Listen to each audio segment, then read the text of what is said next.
Hey friends, welcome to Scott's Garage. Today we're going to be checking the engine coolant on this 2013 Nissan Titan and most likely topping it off.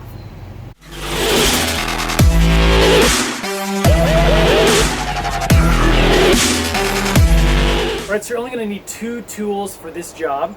You're going to need a funnel, which again you can purchase on Amazon using the links below. And you're also going to need some engine coolant. I'm using the Prestone 50/50 mixture.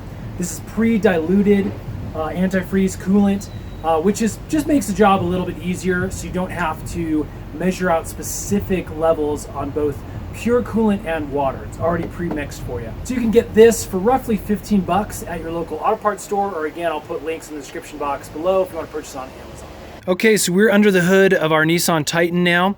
And we're going to be looking over here on the passenger side of the vehicle engine compartment, right next to the battery there.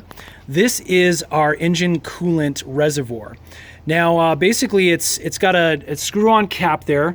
And if you look here on the back, you can see that there's a couple of different lines that show your max and minimum levels of where the coolant should be. Now you can kind of see the darker line in there right above the minimum. That's where my coolant is now. So I'm just going to put a little bit in to kind of top it off for our road trip ahead. So first thing we need to do obviously is remove the cap.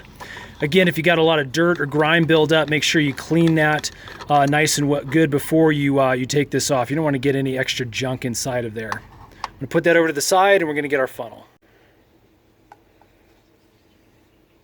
Okay, our funnel's in place. Let's put some coolant in.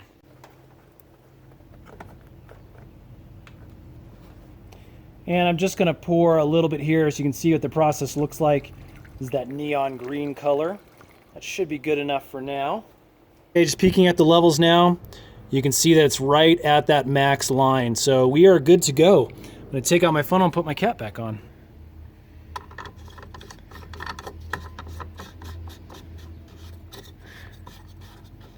And that can just be on kind of finger tight there.